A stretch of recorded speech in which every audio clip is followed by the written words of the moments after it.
When I was a kid, we had these terrific neighbors, Carl and Betty Valentine. They were an older couple. You couldn't have picked a better name than Valentine. They'd been married for 60 years, and they were still fond of each other. And he was quiet and modest, and she was a pistol. And I remember them always gardening. I didn't know much more about the Valentines except that he was a big shot at Safeway, where I think he'd been in charge of trucking.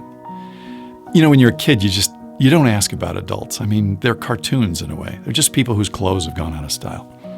And Mr. Valentine had this crazy gesture he used to do. When I'd leave my house early in the morning on my bike to go do my paper route, he'd give me one of these when I rode by. And one day my dad sent me over to borrow a hedge trimmer. And I knocked on the door, and Mrs. Valentine said, "Oh, Carl's out running an errand, but let's go see if we can find it in the garage." So we go down to the garage, and she unlocks this little room for me to check while she putters around outside. And I peek inside this room, and it was 4 walls of military decorations. Medals, citations, photos of him as part of Eisenhower's D-Day planning staff, and letters from Churchill and Charles de Gaulle. I guess the French had awarded him the Croix de Guerre. And he had been a really big deal in trucking and supply for D-Day and Patton's advance across Europe. And I was looking at a note that George Patton had written to Mr. Valentine, along with a picture of Patton watching a column of supply trucks roll by. And in the picture, General Patton was doing this.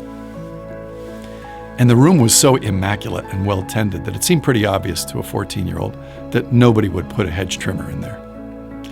So when Mrs. Valentine asked if I'd found anything, I said, "Yeah, I found a few things." And she said, "Well, don't tell Carl." He was such a modest, soft-spoken, gentle man. It was hard to picture him ever raising his voice. In the trucking business, in the middle of a world war. I figured he was just too smart to be loud. But his greatest weapon was a pure heart. So to my friends who I admire, Adam and Steve, on this Veterans Day, I send you this from Carl Valentine.